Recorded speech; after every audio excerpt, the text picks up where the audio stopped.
You are listening to a Clarkesworld Magazine podcast with your host and narrator, Kate Baker. Greetings, Clarkesworld citizens. I hope this podcast finds you extraordinarily well. This is our third story for the month of January 2018, issue 136. The piece is titled Sour Milk Girls and is by Erin Roberts. And before we begin today's story, just a gentle reminder, if you're not already supporting the magazine, please do so. Clarksworldmagazine.com/donate, clarksworldcitizens.com, or patreon.com/Clarksworld will give you all of the opportunities to show a little love our way, with just $1 or more a month. So as I mentioned, our third story for the month of January is titled Sour Milk Girls, and is by Erin Roberts. Erin Roberts is a writer and communications consultant who somehow found a way to be a storyteller when she grew up. Her fiction has been published or is forthcoming in Podcastle and The Dark, and her nonfiction has appeared in venues including Tor.com and People of Color Destroy Fantasy. She is a graduate of the Odyssey Writing Workshop and Stone Coast MFA program, an associate editor for Escape Pod, and the winner of the Speculative Literature Foundation's 2017 Diverse Worlds and Diverse Writers Grants. She can be found at Twitter at NIRELE. Even more can be found at her website, writingwonder.com. So, my dear listeners, I hope you can sit back, relax, and let me tell you a story. The new girl showed up to the agency on a Sunday, looking like an old dish rag and smelling like sour milk. Not that I could really smell her from 3 floors up through the mesh and bars, but there's only 3 types of girls here, and she was definitely the sour milk kind. Her head hung down like it was too much work to raise it, and her long black hair flopped around so you couldn't see her face. I'd have bet a week's credits she'd had big old scaredy cat eyes, but she never bothered to look up, just let Miss Miranda lead her by the elbow through the front doors. Didn't even try to run. Sour milk, all the way. Even sour milk new girls were good, though. Anything new was good. The last one, Hope, might have been dull as old paint, but at least she'd been something different to talk about. I'd even won a day's credits from Flash by betting the girl wouldn't make it to 14 without some foster trying her out and keeping her. Anyone could tell Hope smelled like cinnamon and honey, same as those babies on the first floor and the second floor girls with their pigtails and missing 2 smiles. Sure enough, only took 6 months before the Reynolds came and took Hope off to their nice house with the big beds and the white fence and those stupid yapping dogs, leaving just me and Whispers and Flash to stare at each other and count all the months and years till we'd finally turn 18. Flash should have known it would go that way. Cinnamon and honey's something fosters can't resist. Whispers said this new girl was officially called Brenda, but that was just as stupid as the other agency names, and the girl wouldn't remember it after processing anyway. At first, I said we should call her Dish Rag or Milk Breath, but even Flash thought that was too mean, and Flash is as nasty as hot sauce and lye. She's the one who named me Ghost on account of I'm small and shadow dark, and she thinks I creep around too much in the night. She got her name because that's how fast fosters send her back after their cat turns up dead and they realize the devil has blonde hair and dimples. What's in her file? I asked Whispers, who was still leaned up against the wall by the window. She never bothered to look out anymore, not even for new girls. I'm just supposed to clean the office.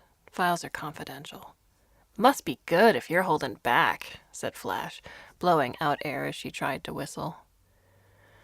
Maybe, Whisper said, with a lopsided shrug. Then she murmured something nobody could hear while staring down at her shoes. That meant we weren't getting any more from her for at least an hour. Not even a Flash threatened to throw her out the window or hang her with the sheets from one of the empty beds. No use pushing her till she started banshee screaming. So Flash just practiced whistling, and I played around some with our crap computers, and we let Whispers go all sour milk and talk to her invisible friends. By the time Flash got a half-whistle, half-spit sound to come out of her mouth, I'd finished up my hack of the first floor baby cams for when things got boring. New girl was being let off the elevator by Miss Miranda, head still down. Flash and I lined up in front of the room, same as always, hands behind our backs, chests up and out, heads forward, eyes wide. Even whispers came out of her murmuring and straightened up against the wall. Agency folks didn't care about much as far as us third floors were concerned, but they were total nuts for protocol. Miss Miranda started by doing her normal speech traduction. This is Brenda. She's 15 years old, and she's going to stay with us for a while. These are the girls. They're all trying to get new homes, too. And we just know it'll work out for you all, any day now. When she said that last bit, her voice always got real high, like someone talking after they took a gulp of air from a circus balloon. We ask you to stay on the third floor when you're in the building unless you're doing chores downstairs or get called to the office. But don't worry. There's so much to do up here you won't even notice. Her voice went even higher for that part because even an idiot could see there wasn't anything on the floor but 20 empty beds, 2 long white lunch tables, a couple of old computers on splintery desks covered with their names of old third floors, and the door to the world's grimiest bathroom. As long as you maintain good grades and proper behavior in school, you're free to come and go as you please until 7 p.m. curfew. You'll get a few credits each day for transit and meals. If you need additional learning, help or assistance with your homework, the computers in the back row have plenty to offer. Age-appropriate stuff only, of course. She looked straight at me when she said it, like it was my fault the security on the things was shit and I figured out a way to order vapes and liquor pops and get R-rated videos.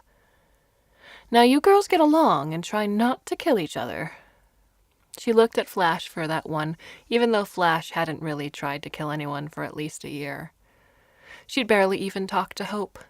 Either she was getting soft now that we were in high school, or she was going to burn the whole place down someday. Maybe both.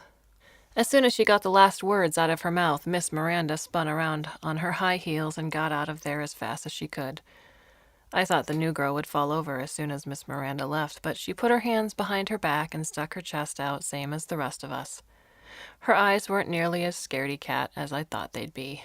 She smelled like sour milk for sure, but hot sauce and honey a little bit too. I'm Brenda, she said. Brendan Evans. That's a stupid name, said Flash. It's what my daddy called me, said the new girl, thrusting her chest out even more, like it would cover the way her voice got all wobbly. Yeah, well, where's your daddy now? Flash asked. The new girl's head dropped forward. We hadn't made a bet on whether someone could make her cry, but there were some things Flash would do for free. She doesn't remember, I told Flash. You know that. I remember fine, said the new girl. It's just that it just happened. He just died, I mean. Flash rolled her eyes. No way you remember that shit, she said. Not anymore. She put on her best Miss Miranda impression, high-pitched and piercing. Your memories of your time before joining the agency are being held for safekeeping until you reach adulthood and can probably integrate them into your daily life. What are you talking about? The new girl said. I remember my dad. He was a... Spare me the bullshit, Flash said, voice back low. Miss Miranda tell you how in your file it says your daddy was a famous wrecker? Or a Wall Street core? Or a doctor? Bet if you looked in the grams she took from you, you'd find out he left you chained up in the basement. Or he liked to beat on your mama. Or maybe you ain't even never had no daddy at all. I felt my eyes get hot, just a little, but New Girl didn't blink. My daddy was a good man, she said. Not my fault if yours wasn't worth shit. I backed up 2 steps so as not to get hit when the fists started flying. A fight was gonna mean discipline and lights out and early curfew for at least 2 weeks. Nothing worse than that and having a black eye, but Flash just laughed. Damn, girl, she said. You got balls. Gonna be hard coming up with a name for you. My dad... Your dad won't know any different. I tried to stare some sense into the girl before Flash flipped back to serious and threw her across the room or started working out how to smother her in the middle of the night.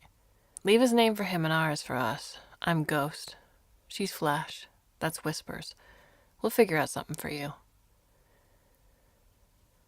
It took 2 weeks, but in the end we called her Princess. Flash said it was from some fairy tale book she'd read as a little kid, but I'd been to the Reynolds for a tryout, same as she had, and Princess was the name of the dumb fat poodle they all fed under the table. Plus Flash said it like a curse, with a sparkle in her eye that any idiot could tell meant trouble. I told Princess not to worry, though. I'd watch her back. Not sure why. Maybe because if Princess turned up dead, it was back to just Whispers and Flash to talk to. Maybe because I used to be a bit of a sour milk girl, too. Me and Princess almost pinky swore on the whole thing, but I told her that was just for little kids and losers. Even if you were too poor to get wired up soon as you turned 14 so you could swap grams of every stupid thing you did with all your besties in the school cafeteria, anybody could put together the credits for a memory share at one of the public booths. Sure, all the memcorps signed with adult supervision only because fooling around your head like that could mess you up when your brain was still growing. But I just told the guy at the front we were over 18 and gave him a 2 cred tip, and Princess let him look down her shirt a little when he asked to see our pretty little smiles. We got hooked up to our chairs in one of the side-by-sides. They were sticky, but it felt like old candy, not blood or anything, so I locked in. I had to show Princess how, but she caught on quick. Straps on, headset up, earpieces in. I didn't get into all the memcorps does this, and your brain cells do that, and then you see the memory clear as if it happened to you part, because Princess might have been a little sad-looking, but she didn't seem dumb. Your session has begun, said the booth voice, all high and cool, like if Miss Miranda had turned into a robot. I started first since I knew how to work the thing, shared my memory of the time I pulled some stupid rich girl's chair out at school and she fell back and her legs went one way and her arms went another and her mouth made a big O shape and I laughed for about an hour. Princess giggled right along with me, but there was no way to tell how much of that was real and how much was the machine. Easy enough to get swept away and share without halfway trying. That's all you got, Ghost? She said when we were finished laughing. Some girl falling over? It's funny. Yeah, but you said we're supposed to be swapping something real.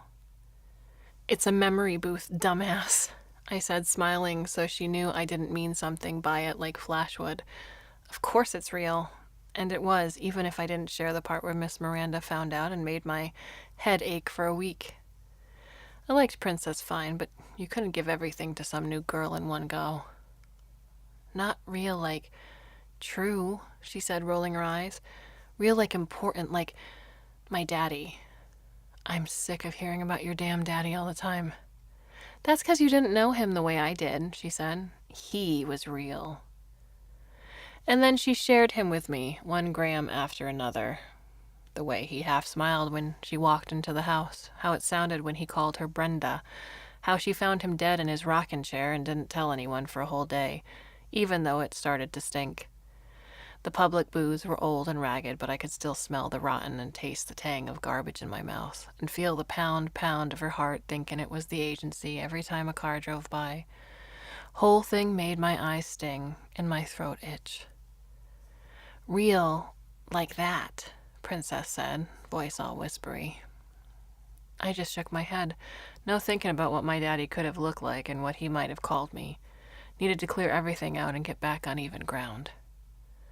Come on, just show me something, she said, and for a second I wished Flash was there, just to tell her shut the hell up and leave me alone. Maybe next time, I said instead, taking the straps off of my legs clip by clip, telling my hands not to shake. We're out of time anyway. Princess flipped her hair back with her hand, turned her head, and looked at me straight in the eyes. You think that guy out there is gonna mind if we go over? No, I just don't want to share something real, she said, ripping her straps off and throwing her goggles back on the shelf, acting like sour milk and hot sauce had a baby. I get it. You really fucking don't, I said.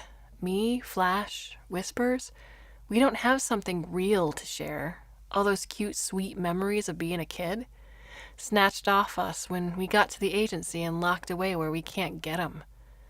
All we know is school and the 3rd floor and a few fosters who couldn't be bothered to keep us. That's it. That's all we fucking got. Princess stared at me for a second, eyes wide, then walked out, saying, I didn't know, and sorry under her breath, like she was doing a Whispers impression. I stayed for a while, playing back the couple of half-decent memories I did have, like the day I figured out how to get the computers in the back to do what I wanted, like a real hacker. Or the times the agency let us go down to the first floor and play with the babies.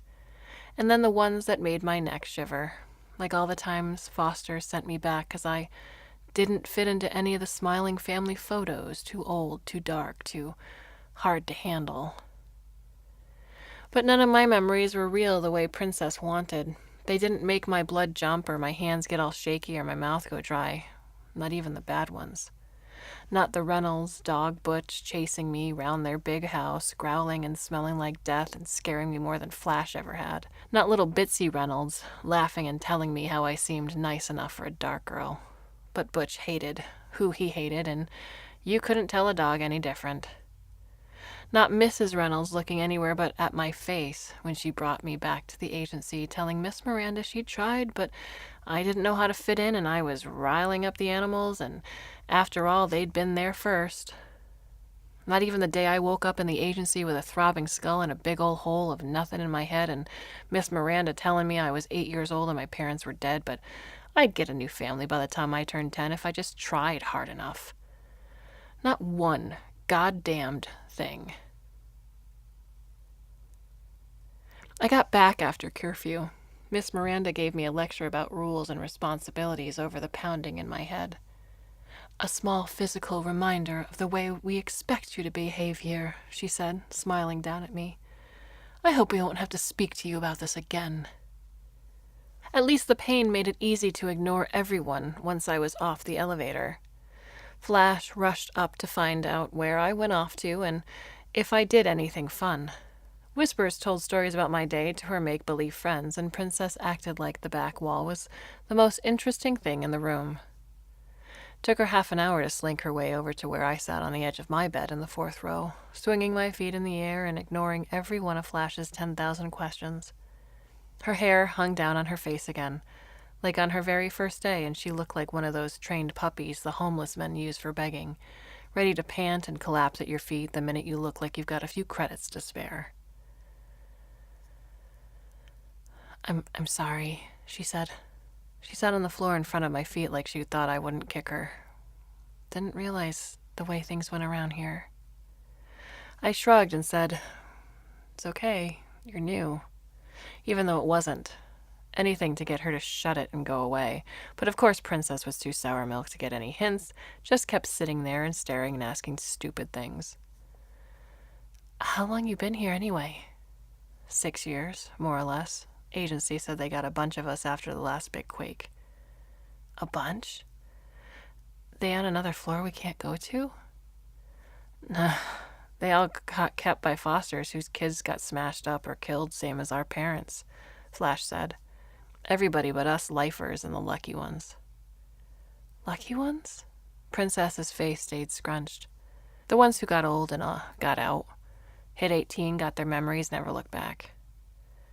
Got their memories from where? Princess asked. Flash rolled her eyes. From wherever they fucking keep them after processing, she said. Hurts like a bitch when they rip the grams out, too, like someone stabbing you through the eye. Of course they let you remember that part, fucking agency. It only hurts for a minute, wuss, I said, sticking my tongue out at Flash. Normally I wouldn't dare, but one of the good things about the way she looked at Princess, like some puppy she half wanted to cuddle, half wanted to kick, was that she didn't have so much nasty left for the rest of us. So how come I remember everything? Princess asked. Like there was any way we'd know. Oh, they probably screwed up, Flash said. Or you're an agency spy, or your brain's so weak that it would mind wipe you altogether. She pointed over at Whispers, who was playing with her fingers like she'd never seen them before. You wish, said Princess, flipping her hair in Flash's general direction like she was trying to get killed. Flash ignored it. She really was getting soft. Only way to find out is to get into Miss Miranda's files, Flash said. She's got 'em all locked up down in the office on cube drives or something. Right, Whispers? I'm just supposed to clean the office, Whispers said to nobody in particular. Fine, Flash walked over to Whisper's corner of the room to get her attention. Simple question. You ever see a whole bunch of little glowy cubes in a drawer or something? Leave her be, Flash, I said. My head still hurt from Miss Miranda's warning, and nothing got Whisper shrieking louder than getting too comfortable over in her corner of the room. The first time, she'd hollered for a good hour till the agency folks figured she wasn't going to stop, but even now it took about 10 minutes before she got dragged down to the medic and brought back passed out cold. I'm just asking a question, Ghost, Flash said, leaning against the wall near Whisper's bed. Come on, Whispers, I promise I'll leave you alone if you tell. The memories aren't in the office, Whisper said. They're in the cloud. I felt my cheeks get a little hot. Stupid. I was supposed to be the big bad hacker, I should have guessed. That means we can get 'em with the computers up here, right, Ghost? Flash asked. Like you did when you got the booze-flavored candy? Oh, that was before they added all kinds of security, I said. So you can't get in? Didn't say that. Then shut up and do it already, Flash said. I want to know why she gets to hold on to all of her stupid little grams and they won't let us remember shit till we get out of here. Can't tonight, I said. They're going to be watching the floor. Yeah, 'cause you decided you had to come in late, and for no good reason either. Didn't even bring us shit. It's not her fault, Princess said, still lounging on the floor near my bed. Doesn't matter, I said. They're going to be looking close for a couple of days. We'll have to try another time. Or we could just distract them, Flash said. Then she went and sat down right on the edge of Whisper's bed. It took 15 minutes of screams that I could feel all the way back behind my eyeballs, but eventually one of the overnight agency guys, the one Flash thought had nice hair, came up and dragged Whispers away. You shouldn't have, I started. Yeah, Flash said, shrugging. Just do it already, before they finish drugging her up. I looked at Princess, but she just flipped her hair again and walked over to the computers. She had a little more hot sauce in her than I thought. Couldn't tell yet if that was a good thing. Go ahead, Flash said. Thought you were supposed to be some kind of super hacker. My head was still throbbing worse than ever, and I knew Flash was just trying to get to me, but truth was truth. I sat down and got to typing. No way the agency would spring for touch screens or one of those fancy robot lady voices. And was in quicker than I thought. Miss Miranda had locked down all the bad influence stuff pretty tight, but getting the agency files wasn't much harder than getting the cam feed from downstairs and watching the babies play. Brenda Nevins, I read from the screen, resident at the Agency for the Care of Unassociated Female Minors. Blah, blah, blah, said Flash from across the room. She was on lookout by the elevator for when Mr. Nicehair came back with Whispers. Get to the good stuff. It doesn't say anything really, I said. Just a bunch of big words. The whole thing was reports and warnings and psychology mumbo-jumbo. Nothing till I got down to the engrams section. There was a list of grams with the titles like Discovery of Father's Body and Trip to Percy Park on May 7th. I recognized a couple from in the booth earlier, but most I'd never even heard of. And not just about all of them had the same big bold flashing letters on the far right. Not to be removed. See explanation. Explanation, Princess read from over my shoulder, finger tracing along the screen like some little kid trying to figure out how words work. To date, Miss Nevins has shown none of the aberrant or destructive behavior of many of the agency's older residents. As the trauma from the loss of her father has not led her to behave negatively, we recommend that she be able to keep the majority of her memories at this time. Moreover, it can be noted that agency resident Becky Ann Ross has shown no significant behavioral improvement since memory removal, and it is possible that the procedure itself had a negative impact on the development of Samantha Lee, leaving her prone to delusions and outbursts. While Destiny Ward has demonstrated some positive behavior changes and remains difficult to place primarily due to an unfortunate lack of demand, a better form of control therapy than memory removal may need to be implemented in the future. Princess faked her way through most of the big words and probably wasn't saying half of them right, but I knew what lack of demand meant. Destiny? That's you? Princess asked. I shut down the machine and pushed her out of my way. As I headed back to my bed, she followed. Of course. You're Destiny Ward, she said again, right behind my ear. Right? I'm Ghost, you fucking idiot, I said. Ghost who was too old and too ugly to be in demand. Ghost who didn't smile right, whose dogs couldn't help but want to kill.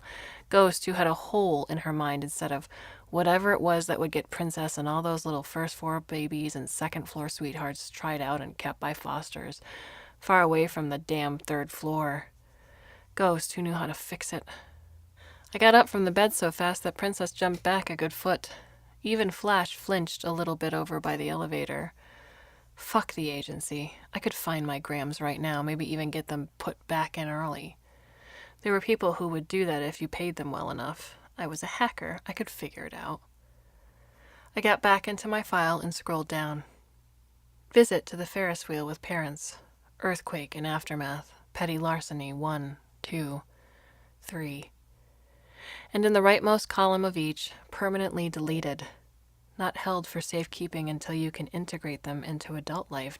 Not get them back when you turn 18. Just gone. Totally and forever gone. I picked up the stupid machine to throw it down on the floor, break it open like a water balloon, but Princess caught my arm. You don't want to. You don't know what the hell I want, I said, brushing her off and heading out over to the elevator. Agency lied to us, Flash. They fucking lied. They took our memories and they said they were going to give them back, but they... Shut it, Flash said. They're coming up. She was right. I could hear the whirring of the gears as the elevator climbed. This time of night, agency bastards would want us all lying down. Proper bedtime protocol and all that bullshit. Leave us flat on our backs while they told us their lies. I got back to my bed just in time for Mr. Nicehair to step off, carrying Whispers in his arms. He put her down on the closest bed, nowhere near her little corner, which was how I knew she was really knocked out. Otherwise, she would have started screaming all over again. Then he turned around and left without a word. Just like Miss Miranda. No time for the third floor rejects. We probably wouldn't remember it anyway. Let's move her back, said Flash. Nobody moved. You want her to start up again when she wakes up? I didn't care what the hell happened when she woke up, but I didn't feel like fighting. I grabbed her bony ankles while Flash took hold of her arms and Princess kept a hand under her back. When she was passed out on her own bed, legs sprawled one way and arms another, mouth hanging open like she was a clown in a carnival game, Flash patted me on the arm. If it had been Princess, I probably would have slapped her in the face, but instead I turned my face away. They really wipe our stuff completely? She asked. I nodded. No way to hack it back? Don't think so. I'm sorry, Princess said. When I didn't answer, she crept over to her bed and laid down, her head thudding onto the hard pillow. Flash didn't move, just leaned in close, so her mouth was right by my ear. I've got an idea, she said. Her voice turned from whisper to giggle. I could almost smell the hot sauce in the air. Want to go to the booth again? I asked Princess a few days later after school. She looked at me and nodded like I'd asked if she wanted $1 million. With me giving her the silent treatment, all she'd had to talk to was Flash and Whispers, and that wasn't much to live on. Is it going to make you mad again? She asked, her face back in that little half scrunch. Nah, I'm over it, I said. Plus, I figured out how to share something real. You're looking at an A+ hacker, remember? Yeah, I remember. She smiled bright for the rest of the walk over to the booth. I nodded at the front desk guy as we came in, sent a whole mess of credits his way. Break time, right? I said. He just raised his chin in a half nod, then looked over at Princess's shirt like he could see through the fabric. She caught on quick and bent over again enough for him to smile and head off. Then she went straight for the side-by-sides. You coming, right? She said. Yeah, I said. Go ahead and strap in. I have to hack something back here for this to work. Okay. Princess put on the headphones and straps and all that. The goggles covered up her eyes tight, but I turned the booth lights off too, made sure she couldn't see Flash tiptoeing in. I called up one of the memories on the list I'd pulled from the agency. Brenda and her father at her 5th birthday. Hey, Princess said. Something's off. This is one of mine. Not anymore, I said. Her body jerked up as my coat hit the booth, and she clutched her head like someone was knifing her in the eye. Princess screamed and tried to tear the straps off, to run away, but Flash held her arms down, giggling under her breath. I'd offer her a few credits to help out, but some things Flash would do for free.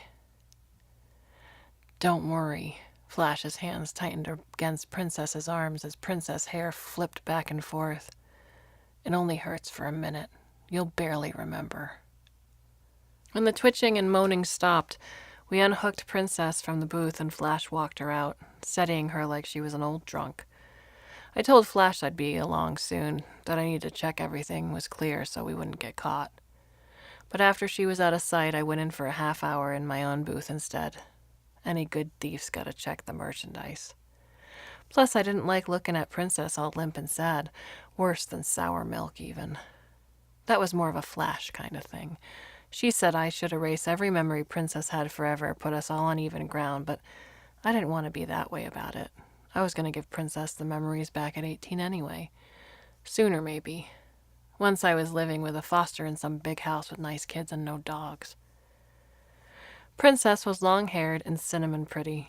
She'd find a foster with her memories or not, just like Hope and the rest. Just like I was gonna. With Princess's memories filling up that hole in my head, I'd be set. I'd know just how to smile with the Fosters and laugh and make 'em like me, even if I didn't fit into the pictures. I'd know how to be a part of the family. I'd smell like cinnamon and honey and babies and home. I queued up the first string of memories in watch mode so I wouldn't get too caught up in the share till I found the right ones.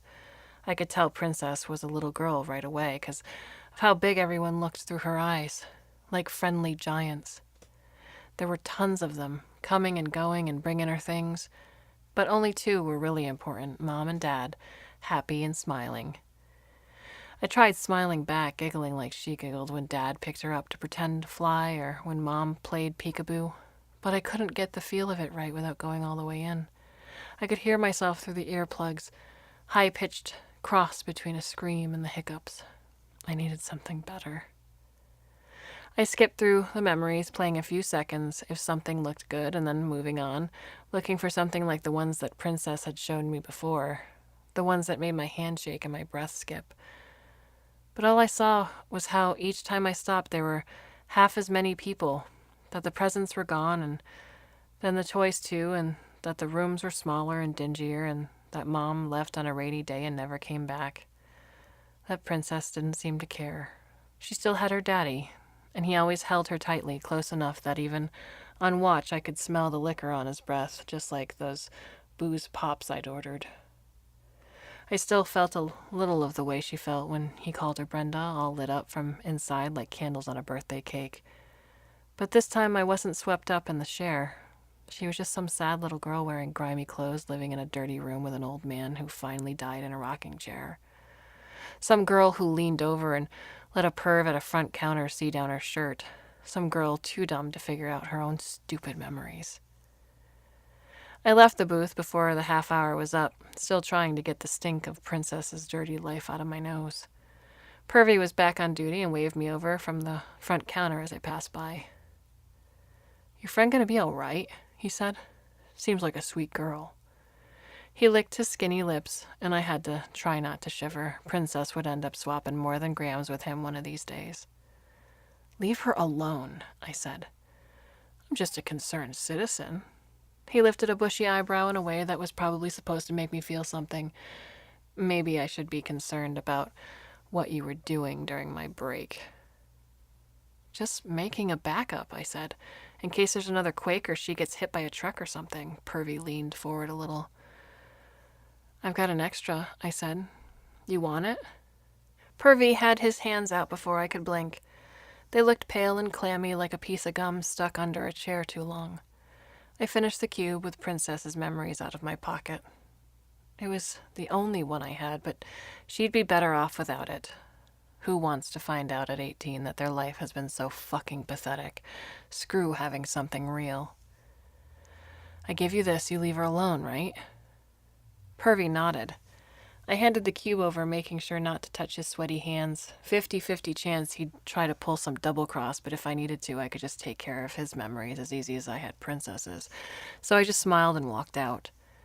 Can't hurt somebody you can't remember. This time I made curfew.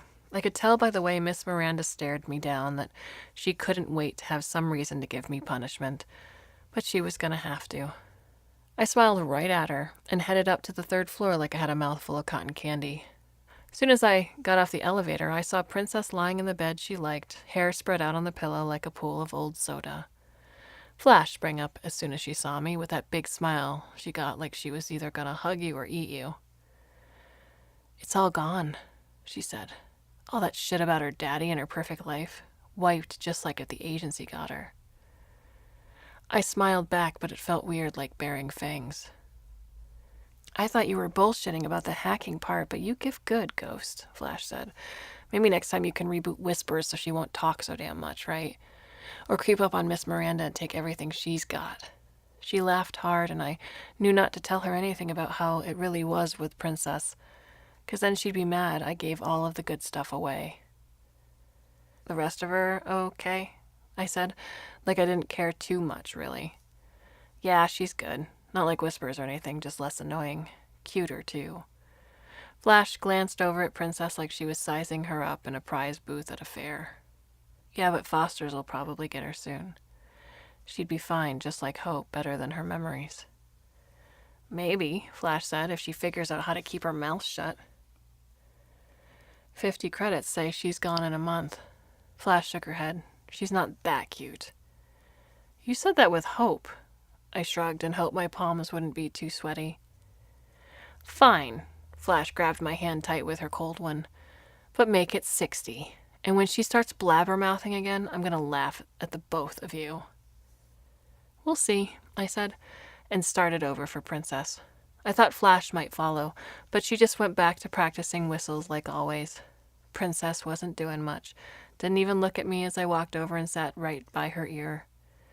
Just stared up at the ceiling like any other new girl who got wiped and dumped on the 3rd floor. Sour milk, squared. But that was okay. You didn't have to stay a sour milk girl forever. I'm Ghost, I said low and quiet so only she could hear.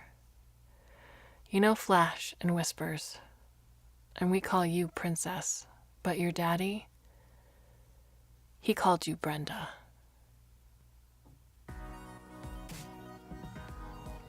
Oh, this story was such a punch in the gut. You know, some say our traumas define us. They make us into the people we are, and this story just takes it to a whole new level. An agency being able to wipe out those traumas so that you will behave until you turn 18. Go be a well-adjusted adult. Nothing like trying to order compliance through memory wiping. I don't know why, it's just the story leaves obviously a sour milk taste in my mouth. Anyway, what are your thoughts on this story? You can leave us a comment or a question on the Clarkesworld Magazine website itself, or you can go to the About Us page where all of our contact information is listed. In a few short days from now, you shall hear yet another story should you choose to come back. Thank you so much for all of your emails. I love getting to know who my listeners are, and it's really, really cool when you tell me what your favorite stories are, or, you know, some things that you'd like to see maybe in the future, or where you're listening from. So, Kate at clarksworldmagazine.com, and that's Clark with an E. And I shall see you soon. And until then, I bid you a very fond and warm au revoir, a biento, adieu, aloha, and every other word that means please come back and listen again very soon.